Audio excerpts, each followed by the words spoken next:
recebeu cartas brancas. Ou seja, Saulo de Tarso, ele tinha um mar de oficialidade. Ele tinha um mar de legalidade. Ele estava debaixo de uma autorização dos sumos sacerdotes para caminhar até Damasco e prender os servos de Deus, os cristãos. Ele tinha esse ar de oficialidade. Ele tinha esse ar de legalidade. Estava oficializado. Não estava fora da lei. Mas aqui tem um detalhe muito grande de se observar. Temos que ter cuidado, irmãos. Nem tudo que é legal é moral. Nem tudo que é lícito é conveniente. Nem tudo que é certo parece ser certo. Paulo tinha um ar de oficialidade, de legalidade, prendeu os cristãos, mas a finalidade, a motivação disso era prender os cristãos, fazer mal aos cristãos. Volto a dizer, nem tudo que é certo parece ser certo. Temos que ter discernimento espiritual dessa situação. Quantas autoridades terrenas que eles próprios sancionam as leis. Autoridades terrenas, muitas delas fazem as próprias leis. Só que a maioria dessas leis que eles fazem é prejudicar o próximo, prejudicar a sociedade e beneficiar o ego deles, ter proveito pessoal, ter vantagem pessoal. Olha a igreja do Senhor Jesus na terra, sempre está sendo bombardeada para aceitar leis que não são lícitas, leis que são antibíblicas, impostas por autoridades terrenas. Mesmo que seja uma autoridade terrena, que sancionam as leis, mas se chegar a ponto de impor uma lei, cuja essa lei venha a ser antibíblica, a igreja não pode aceitar. E quando a igreja não aceita, sofre. Muitas leis estão por aí, querendo sancionar elas, leis essas que na maioria são leis antibíblicas. É o caso de Saulo de Tarso, tinha carta branca, tinha carta proveniente do sumo sacerdote, mas para atacar os cristãos, fazer mal aos cristãos.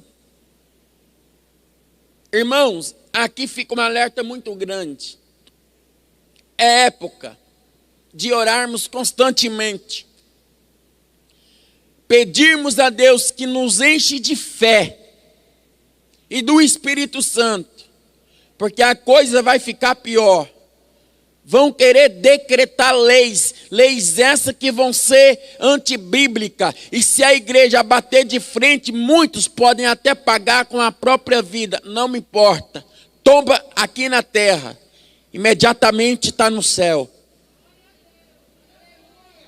Porque defendeu a verdadeira lei, a lei de Deus.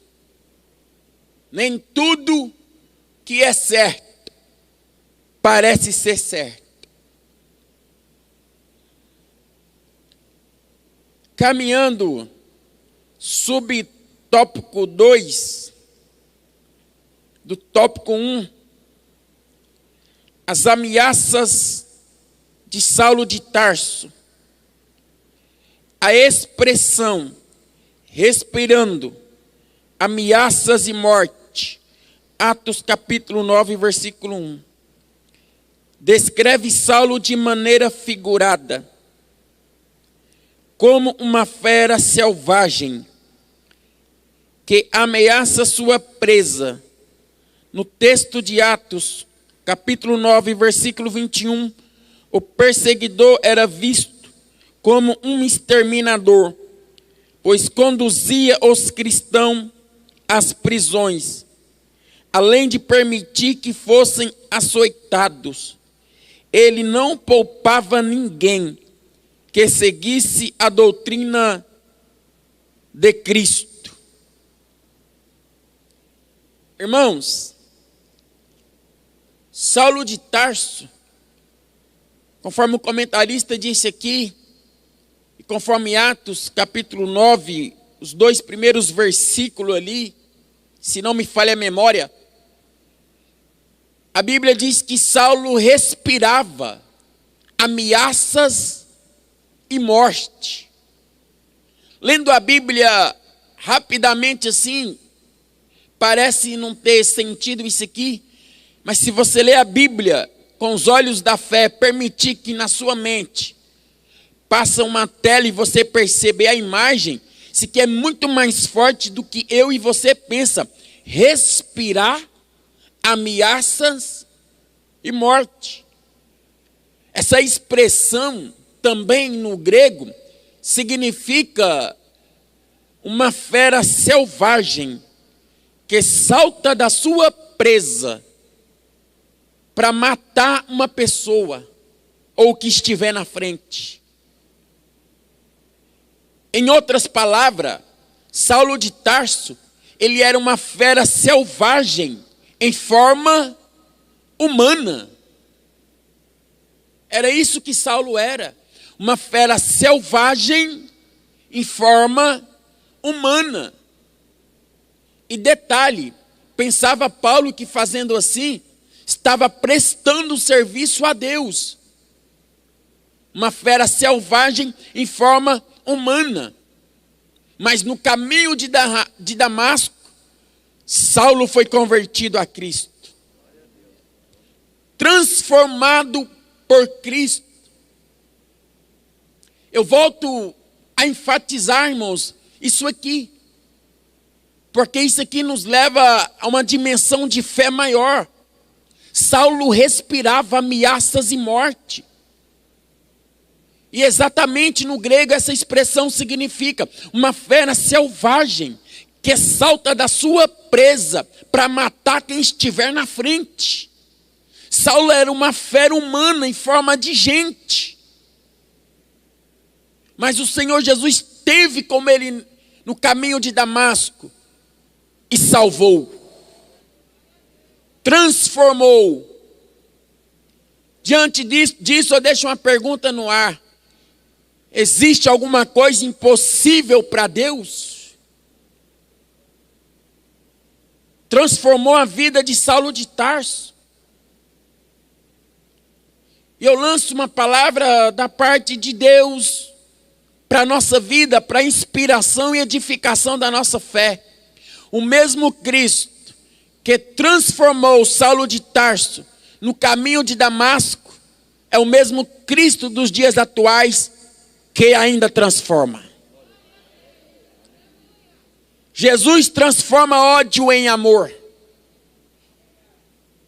Jesus transforma imundícia em santidade. Ele transforma a doença em saúde. Ele transforma desemprego em emprego. Ele transforma o mais vil pecador num servo fiel e temente a Deus.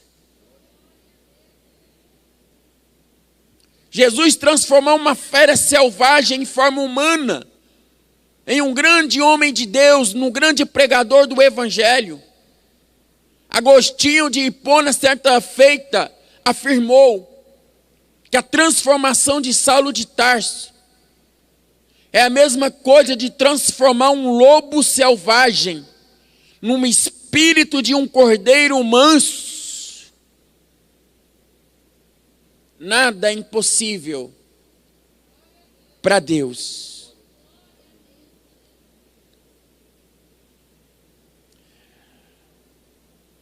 O subtópico 3 do tópico 1 diz: os motivos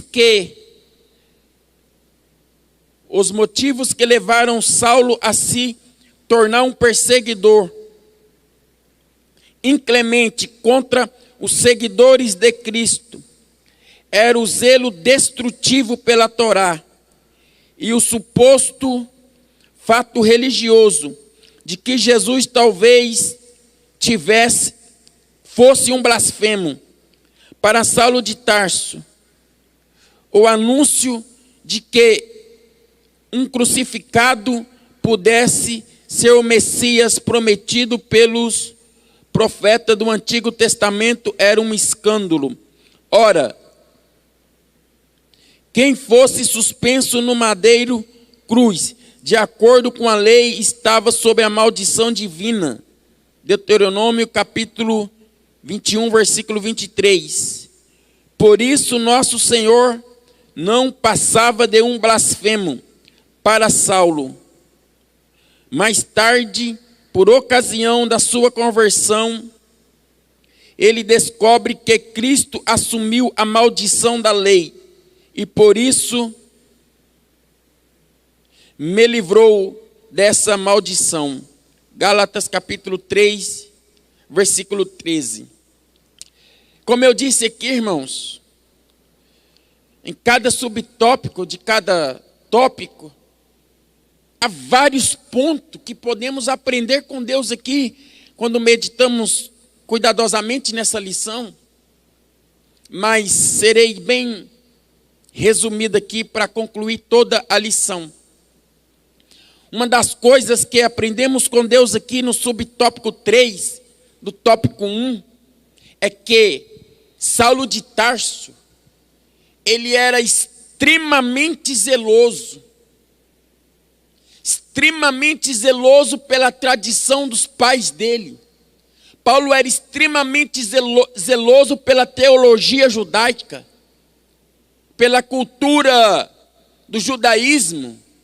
E isso aqui nos traz tanto pormenores, tantos detalhes acerca do zelo de Paulo em relação à tradição do judaísmo, à lei judaica. Só que esse zelo de Paulo era tão grande que levou ele a perseguir os cristãos.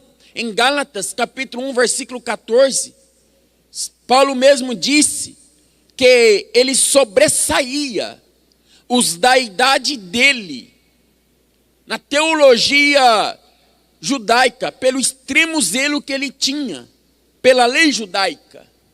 Paulo era dedicado, Paulo era empenhado, Paulo era esforçado na lei judaica, desde a infância, desde a juventude. Só que o zelo de Paulo era sem limite, o zelo de Paulo era sem entendimento, porque o zelo de Paulo de Tarso pela lei judaica era tão grande que levou ele a perseguir os irmãos. Tinha zelo? Tinha, mas não tinha entendimento. Paulo tinha zelo? Tinha, mas não tinha amor. Faltou esse equilíbrio.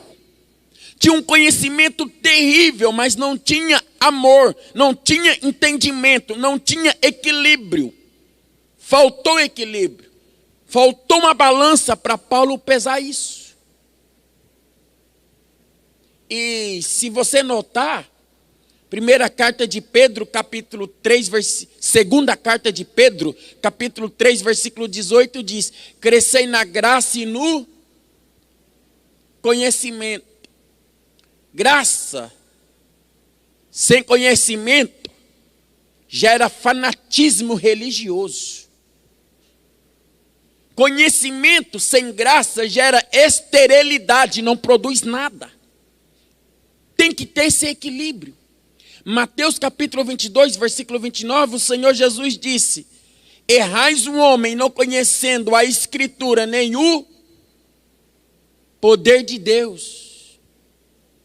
Escritura e poder de Deus, equilíbrio. Graça e conhecimento, equilíbrio. Paulo tinha um conhecimento fora do limite, sem medida, mas não tinha equilíbrio. Nossa geração precisa do equilíbrio.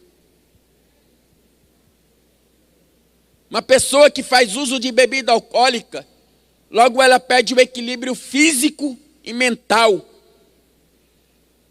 Quantos de nós cristãos nos tornamos embriagados? Não é porque às vezes faz uso de bebida alcoólica não, passado do limite não. A gente torna embriagado quando nós altera nas palavras, nas atitudes, nos gestos. Pessoas alteradas, desequilibradas, perdem boas amizades, perde emprego, perde família, perde comunhão com Deus. Pessoas desequilibradas leva eles a perseguir as pessoas. Equilíbrio se aplica em várias áreas e vários sentidos. Olha o desequilíbrio de Paulo. Tinha um conhecimento terrível, mas não tinha amor. Levou a perseguir os cristãos. E se reflete nos dias atuais. Quantos que por causa do fanatismo religioso, pela falta do equilíbrio, pela falta da tolerância, a igreja, que eu digo, sentido geral, lançou para fora muita gente. Da igreja, da presença de Deus. Equilíbrio. Paulo extremamente zeloso pela teologia judaica, pela cultura do judaísmo, porém, sem entendimento. E Paulo aprendeu isso, porque na carta aos Efésios, capítulo 4, versículo 15, ele disse: crescei na verdade em amor. Amor e verdade. Alguém, certa feita, com muita propriedade, afirmou: verdade sem amor machuca. Amor sem a verdade engana. Mas a verdade dita com amor restaura, cura, consola. Saulo aprendeu isso mais tarde. Que Deus nos dê essa graça de sermos equilibrados.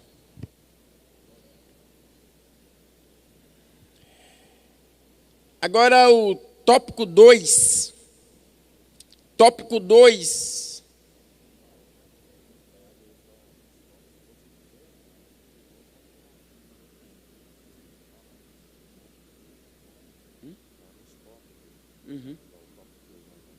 Posso pedir alguém para ali? Amém. Ok. Tópico 2, irmãos. Vou estar pedindo nosso irmão evangelista Marcelo Fernandes que possa ler para nós o tópico 2, todo ele, por gentileza.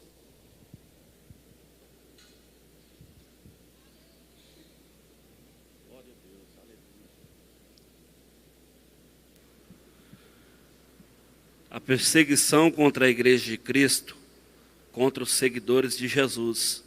A perseguição de Saulo contra Jesus era uma perseguição contra a Igreja, o corpo de Cristo, uma instituição divina, ao passo que ele respirava ameaças e morte contra os seguidores de Cristo. Sua intenção era acabar de vez com a Igreja. Ao atacá-la, Saulo atingiu as pessoas que representavam Cristo, dentre as quais havia homem arguto, defensor do nome de Jesus e cheio do Espírito Santo, cujo nome era Estevão. Amém. Obrigado, evangelista Marcelo. Aqui, nós aprendemos algo interessantíssimo da parte de Deus.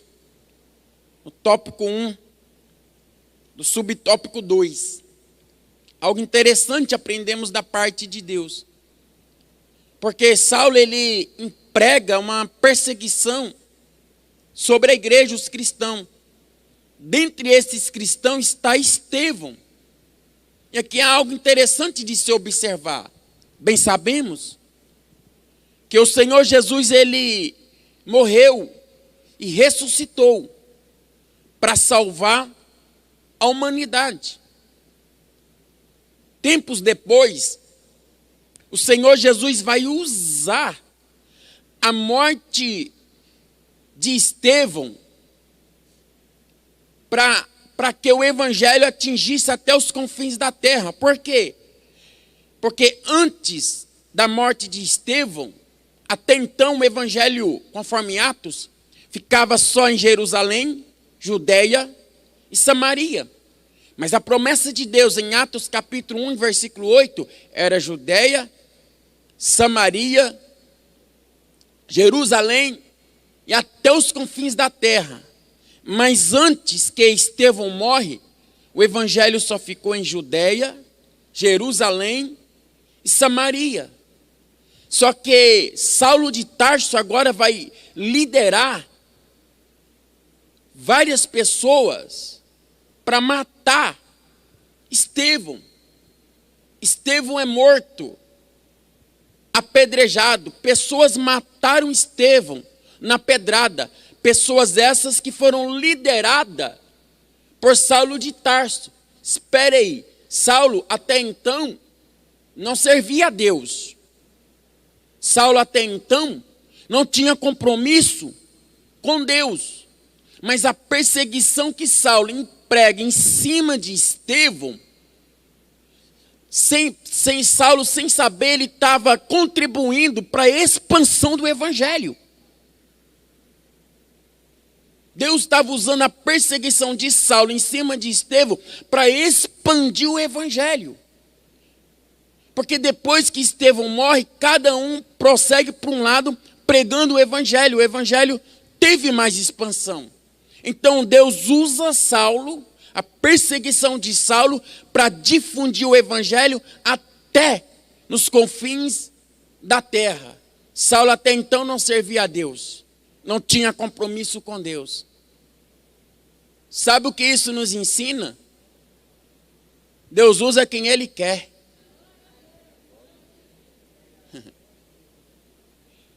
Lógico que isso não é regra. Deus vai usar quem tem vida no altar e tem compromisso com Ele. Mas quando Ele quer, Ele usa até quem não tem compromisso com Ele.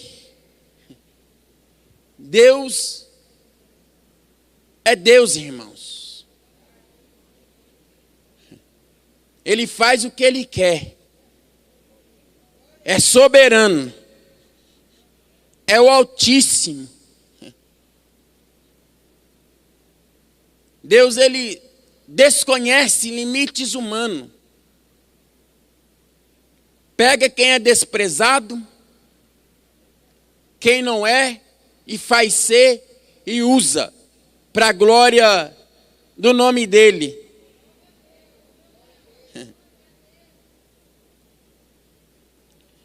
Deus faz o que Ele quer, irmãos. Que Deus tire da nossa ideia que somos insubstituível. Deus transforma quem Ele quiser e usa da forma que Ele quer. Deixa que Deus tome direção da sua vida. E deixa Deus usar quem Ele quer usar. Não seleciona ninguém. Deixa que Deus faz a obra. Ele usa quem Ele quer. Usou Saulo de Tarso na perseguição em cima de Estevão, sem Saulo ter compromisso com Deus até então. Dentre as perseguições de Saulo estava Estevão. Mas através da morte de Estevão é que o evangelho expandiu até os confins da terra. Vamos aqui no subtópico 2. Eu vou pedir aqui, por gentileza, essa ideia é boa, pastor Paulo Barros, as pessoas interagir com a gente. Por ser a minha primeira aula, desconhecia esse fato aí, mas é bom. Vou pedir ao nosso irmão presbítero Allen, se possível, lê para a gente o subtópico 2. Tópico 2. Saulo de Tarso e Estevão. Se por um lado Saulo era um erudito que chamava a atenção devido à sua cultura judaica, greco-romana e autoridades na Torá, Estevão era um erudito do judaísmo com uma grande capacidade do espírito para confrontar ideias contrárias ao ensino de Jesus. O primeiro mártir da igreja era um homem cheio do Espírito Santo, conhecedor profundo da história de seu povo e da teologia judaica. Por isso, quando apontava para Jesus Cristo como clímax da revelação redentora para o mundo, o fazia com autoridade. O discurso inflamado de Saulo, e respaldado pelos oponentes dos seguidores de Jesus, deparou-se com outro discurso, mas este proveniente da sabedoria do Espírito. Essa autoridade espiritual de Estevão atraiu a ira dos inimigos de Cristo. Por isso, com o pleno consentimento de Saulo, eles o apedrejaram até a morte. Mas se por um lado eles mataram Estevão, por outro potencializaram a mensagem do primeiro mártir da igreja. Irmãos, aqui também é um ponto muito rico, muito digno de observação. E novamente o comentarista aqui, fazendo menção de Estevão, que também foi alvo da perseguição de Saulo. Aqui é um ponto muito rico de aprender com Deus. Porque Estevão também era erudito, era instruído, gabaritado na teologia judaica, na cultura do judaísmo. E Estevão é alvo da perseguição de Saulo aqui. Estevão ele foi alvo de várias formas. Lembra quando ele acusaram Estevão falsamente, conforme Atos, capítulo 7 e 8, por ali, quando acusaram Estevão de pregar contra a lei, contra o templo, contra Moisés. Acusaram ele falsamente disso. Estevão ele vai fazer exposição da palavra para defender que ele não estava errado. E quando você lê Atos 7, Estevão vai começar a pregar, começando de Abraão, aí ele vai mencionar Davi, vai mencionar José, vai mencionar Moisés. Ele menciona vários personagens do Antigo Testamento, começando de Abraão, e vai parar lá em Jesus. O sermão de Estevão, para a linguagem atual nossa, alguém diria assim, Bíblia pura.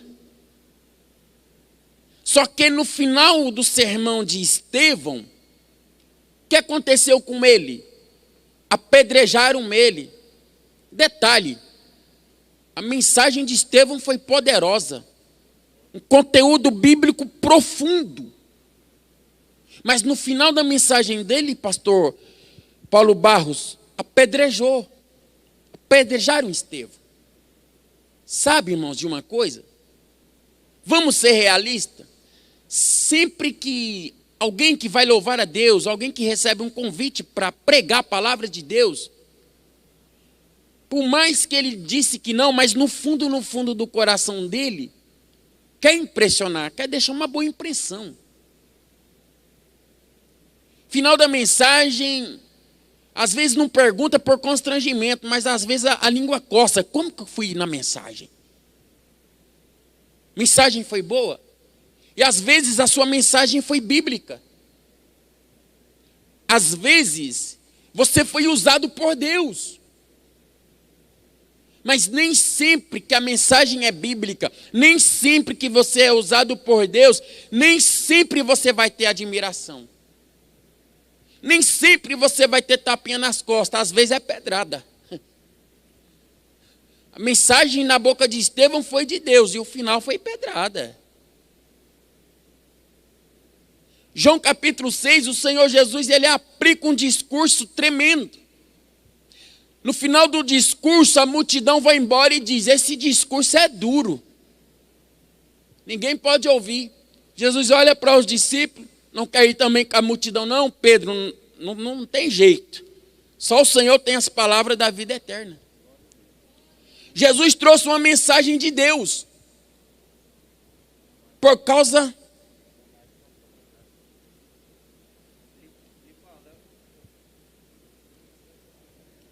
Amém. Por favor, fique à vontade, pastor Marcos. Só para os irmãos, é que quando na morte de Estevão, a Bíblia diz que eles ficavam irados contra ele por causa da palavra de Deus, né? E os seus corações ficavam assim. E a Bíblia diz também que eles rangiam os dentes de ódio contra a mensagem de Estevão. Verdade, pastor Marcos Araújo, palavras bem colocadas. Eles rangiam o dente contra Estevão, irado. Por quê? Por causa da mensagem de Deus na boca de Estevão. Estevão foi usado por Deus.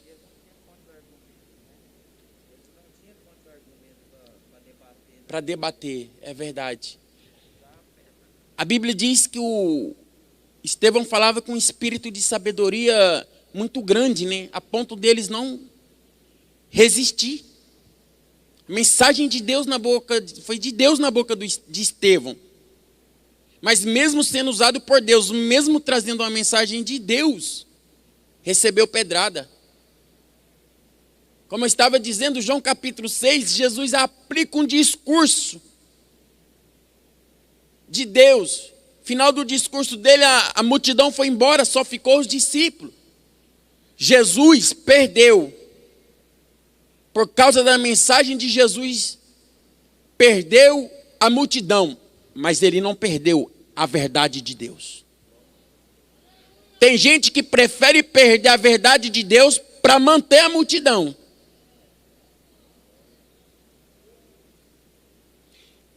Livro do profeta Ezequiel, capítulo 3, de antemão Deus avisou o profeta: você vai pregar para a nação de Israel. E vou te adiantar logo, eles são de semblante obstinado, face dura, vão rejeitar as minhas palavras na sua boca, porque a minha palavra na sua boca é sarça, espinhos e ais. Todavia falo o que eu te mandar, para que eles saibam que no meio deles houve um profeta. Peraí, Ezequiel vai pregar e já vai sabendo, o povo não vai me ouvir não. O que eu vou pregar é de Deus, mas eles não vão me ouvir não, Deus já falou comigo. É assim, irmãos. Nem sempre que você é usado por Deus, você vai ter admiração. Eu dou até um conselho. Toda vez que pregar, vai para o quarto, dobre o joelho e ora, principalmente se Deus te usar, porque o lombo vai vir lambada por aí. Foi o caso de Estevão aqui.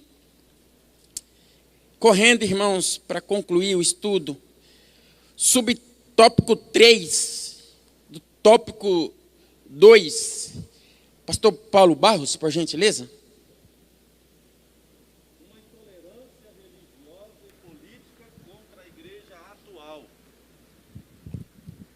A igreja atual continua a despertar fúrias de certas autoridades políticas e religiosas que não aceitam a mensagem de liberdade. Irmãos, a igreja continua a causar fúria em muitas autoridades terrenas. Deixe-me dizer o inverso aqui. Se as emissoras de televisão, se os meios de comunicação, se o cenário político aplaudir 100% a igreja, dar carta branca, dizer, tudo bem, é 100% livre, estamos juntos, cuidado com isso, tem algo errado. Jesus disse: ai de vós, quando disserem todo bem acerca de vós, porque uma vez que a igreja verdadeiramente compromete com Deus vivo, prega o evangelho fielmente, conforme a Bíblia requer, irmãos, vai ter aplauso não. Luz não dá certo com treva. É o que o comentarista disse, a igreja continua a causar fúria no mundo, por causa do verdadeiro evangelho.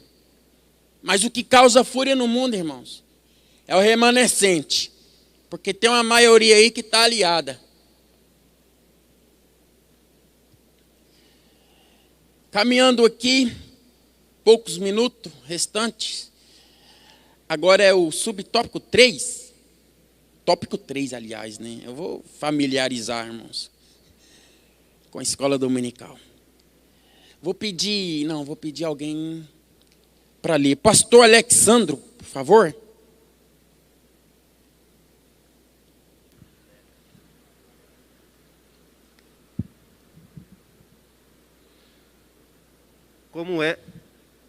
Como era a perseguição contra os primeiros discípulos.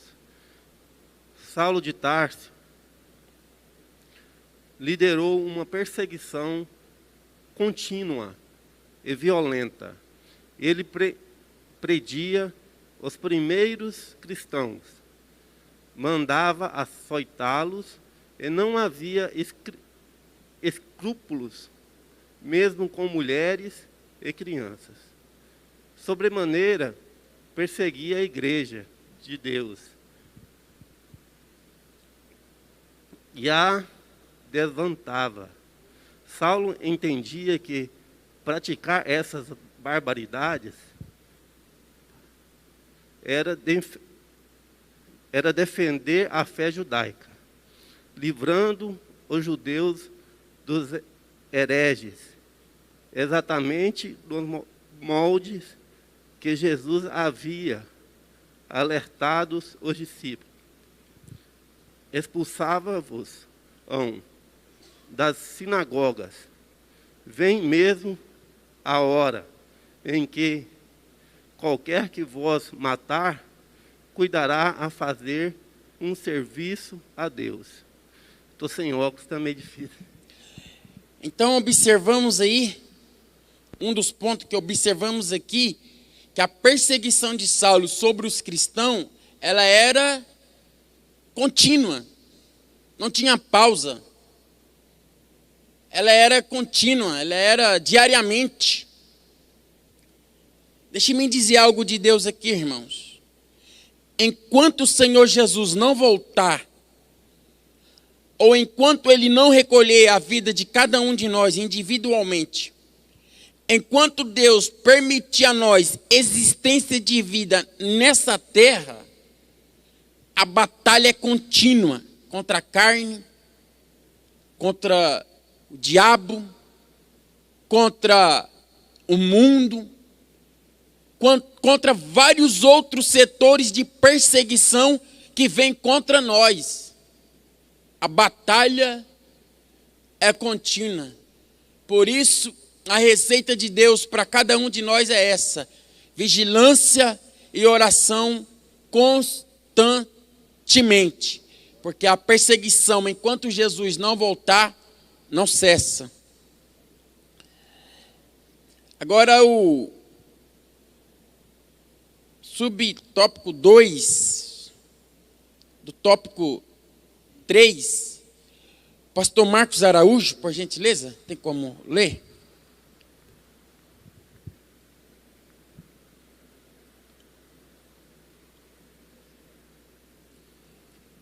Eu acho que 6 minutos dá para mim concluir, pode ser? É 9h15, né? Uma intolerância religiosa e política contra a igreja atual. A igreja atual continua a despertar fúrias de certas autoridades políticas e religiosas que não aceitam a mensagem de liberdade.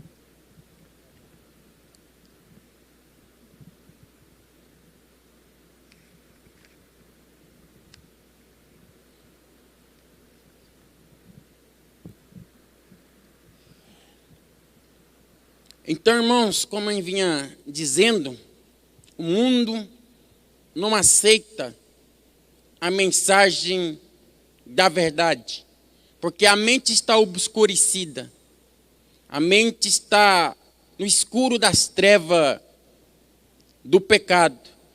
Oremos a Deus por essas pessoas, para que o Senhor resplandeça a luz do Espírito Santo na mente dessas pessoas, para aceitar a verdade de Deus. Alguns minutinhos ainda nos restam, irmãos, para concluir. Subtópico 3, do tópico 3, eu vou pedir aqui a irmã Késia, por gentileza, pode ler. Nossos pioneiros sofreram toda sorte de perseguição e violência. Muitos deles sofreram agressões físicas e psicologias. Tudo isso porque pregavam uma doutrina que a religião oficial não aceitava.